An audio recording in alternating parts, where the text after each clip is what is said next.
Uh, uh, uh, can you, can you tell me next time you come in while I'm doing scientific research? Now, why am I doing scientific research?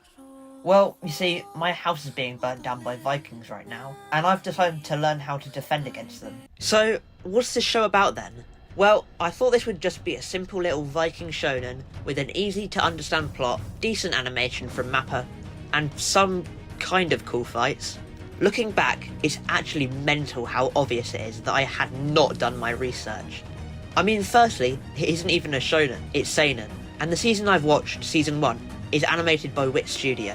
On the surface, this show's about a boy, Thorfinn, whose father, a legendary warrior, is tragically killed by a Viking named Askeladd. As a result of this, Thorfinn joins Askeladd's crew in the hopes to one day get revenge for his father by murdering Askeladd in a duel, which he earns the chance to do by helping Askeladd do some atrocious, heinous shit that makes you question whether it's really worth it.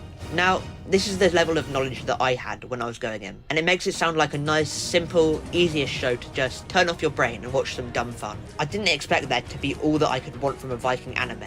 Exciting fights and good animation, and more. A captivating and expansive plot that twists and turns in ways you never thought possible? Check. A cast of entertaining and quirky characters? Check. Underlying messages that make you question what's real and what's fake, and gets you doing uni-level philosophy? Check. Moments that make you cry with pure rage and joy at the same time? Check, check, check. Although I might say that it'll make you start wondering whether your parents were robots the whole time. That might just be because I'm used to watching shonen trash, I'm gonna save the world shows, an absolute garbage romance that's turned my brain into a slushie. Now, I have to get this out of the way first. I'm not the most avid Viking media consumer. The closest I've got to watching a Viking movie is watching Thor, so I'm not really a critic who'll be able to spot subtle mistakes in the history, or be able to compare it to something else for reference. I'm just coming at this show from the angle of some guy who teach you how to watch some anime, alright? Alright, let's start with the characters. If I don't like characters in an anime, then, in my opinion, the show isn't nearly as enjoyable as it could have been for me, as you may know from my Demon Slayer video. And I do have to say, this is one of the highlights of Vinland Saga for me. I mean, all of the characters are absolutely impeccable and deep, with interesting psychologies and alluring backstories, and motives. In anime, you're probably used to seeing a protagonist who's pure-hearted and has a strong sense of justice. Someone who sets aside his anger or rage because he knows it isn't the right way to handle a situation. A person whose ideology is to protect others first and help those in need. And to that, Vinland Saga says, "Ha ha ha, you childish fools." Instead, Thorfinn's a boy who's been twisted and turned cruel by revenge. Despite being such a bright, happy child, he can't ignore his fury, because that's all that's left of him. He's learnt that you should only care for yourself, or you'll be killed within a month. He's a protagonist that doesn't even feel like one half the time, as many of the actions he chooses are despicable, and makes the audience question his motives. But that's only natural. This world that's been set up by Yukimura is a cruel and bleak one.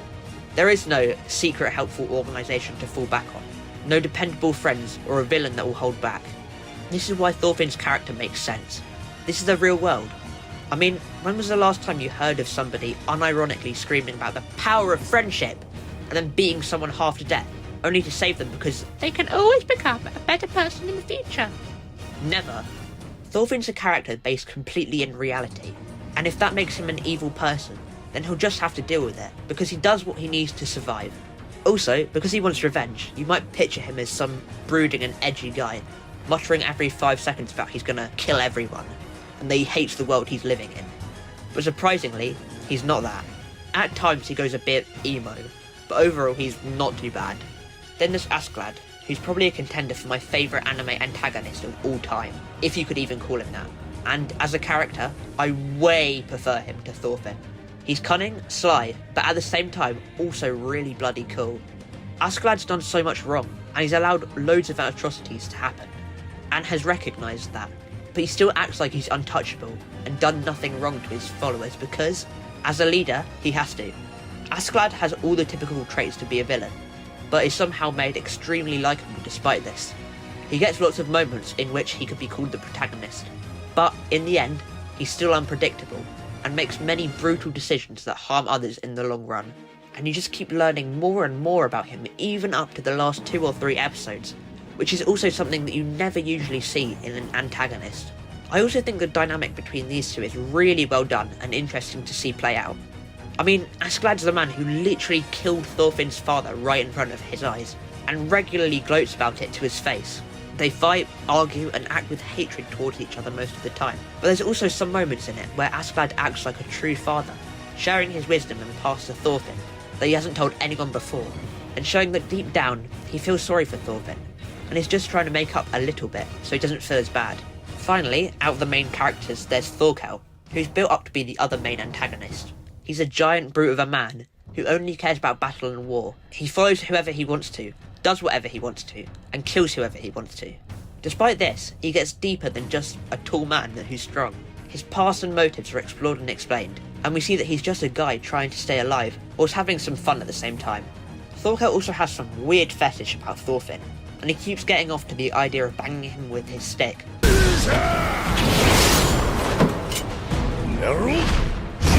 Whenever he's gone an hour without him. If he isn't within a 5-meter radius of Thorfinn, he'll start getting withdrawal symptoms, start like scratching at his neck until he gets sight of him. Aside from these, there are also loads of side characters that are way more interesting than every single character in My Hero Academia, but that's not really too hard. I mean, you've got a fallen priest who's turned into this alcohol-thirsty little gremlin and struggles with whether the religion he's devoted his life to is even true, a prince who's abused and sent to die by his father, and a Viking that's so loyal that he'd twerk on Askeladd's face if he was asked to. And every single character in this show is given moments that make you love them, and moments that make you hate them. And I think that's really something special. Not often do I watch a show and come out of it not especially hating or loving someone. And this is a truly unique part of Vinland Saga. When I heard that only Season 2 was animated by Mappa, I was worried, because they're the studio that I can always rely on to put forward their animation Avengers to make 5 different shows at the same time and still look better than 99% of anime out there. But after I looked into it, I found out who which studio was, the creators of Attack on Titan. Relieved, I sat down and watched the anime, reassured that it'd look at least pretty good, and I definitely underestimated their work, because this looks better than Attack on Titan did when they were animating it. Movements are always smooth and fluid, and the fight scenes are absolutely breathtaking. And while it's hard to get something badly animated these days, Vinland Saga is a step above the average, although I definitely wouldn't say it's as revolutionary and mind-blowing as something like Demon Slayer or Jujutsu Kaisen, but they're better than most other anime I've ever seen. In most anime I watch, like again, My Hero Academia, fights are always punch, punch, punch, punch, punch, punch, punch, punch, punch, punch, punch, punch, punch, punch, punch, punch, punch, punch. Oh no, I miscalculated his attacks, and now I'm gonna get hit in the face by a ginormous fist. That's really gonna hurt. Unless I use my ultra turbo mega super wind sword, hemorrhoids face backwards, upside down a hurricane attack to dodge. But what if that doesn't work? I'll probably have 3 bones broken, and I'll have to go to the hospital for a few days. Oh god, I hate hospital food. And what if the doctor isn't nice? Oh well, let's not get too caught up in that now, and focus on the mission. Now that time's slowed down for some reason, I can think of just how to cushion my phone. In this one, there's no stopping, no breaks, just stunning swordplay, and hype as fuck battles. Now, Vinland Saga doesn't shy away from being dark and violent, and follows in the same way that his manga did. It's a brutal, terrifying depiction of reality during these times, before Deliveroo or, God forbid, Uber Eats could get you food. Anyone can kill anyone, and the gore and violence in this show emphasises this, in that just like people, it won't hold back, but lays out the horrors of this time period right in front of you. It doesn't do this to be edgy, or for the shock factor, but for realism and to help the viewer feel what the characters are experiencing. But the real beauty of Vinland Saga is the changing characters, like Thorfinn, the boy who used to be excitable and happy, playing with his friends and having fun, now turned into the bloodthirsty monster he is. It's watching heartbreaks and betrayals that neither involved wanted to happen, and seeing characters that we loved and cared about being killed off by the hands of other people that we also cared about. But it's not just ooga booga, I'm from the olden days and I'm monkey brain fighting, ooh ooh ooh. There's actually quite a few whole episodes where we're learning about the characters and their morals, and we see them scheming, plotting, conversing about the enemy, bickering, having arguments, and so much more that I'd never have seen coming. Another thing that I wanted to highlight is the sort of topics that Vinland Saga deals with, and how that plays out as well. Just as an example, it talks about religion and what its role in this war-filled place is. Ugh. Time to dust off the religious knowledge that I know all about. It's a topic that isn't completely out of the blue, because in this time period, religion was a major part of the wars, with things like the Christian Crusades, where they'd fight to spread their religion and tear down others. It's not really like that in Vinland Saga, as it's more to do with atheism versus Christianity, rather than other religions, but how it uses them is incredible. Religion is a way that's used to push characters to make decisions, take different actions, and even develop themselves. With it, we get to have a deeper dive into the minds of our cast, and really grasp why they do the things they do, and how they've come to be the person they are now. But it's not just religion. There's loads of other stuff that made me start rocking in my chair, having a mental breakdown, whilst Doctor Strange looking through the multiverse to see how I'd be influenced. And I've realised that we're all stuck in the Matrix. If you're hearing this, escape while you can. Please, run! Who the hell are you? I'm David's son Walter, a man that burnt down your house. Why have you come for me? I'm just some kid who watches anime.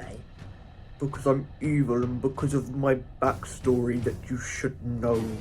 Well, what do you want then? I've come here to kill you. Prepare to die.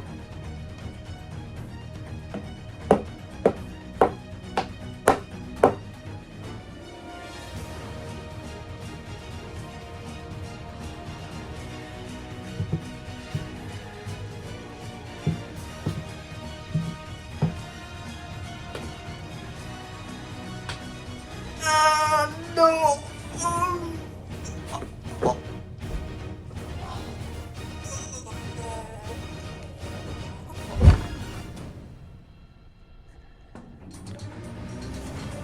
What? Not dead? Hang on a minute. What's this?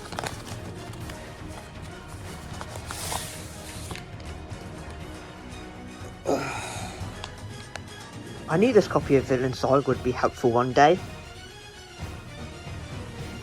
Hang on a minute. This is Berserk.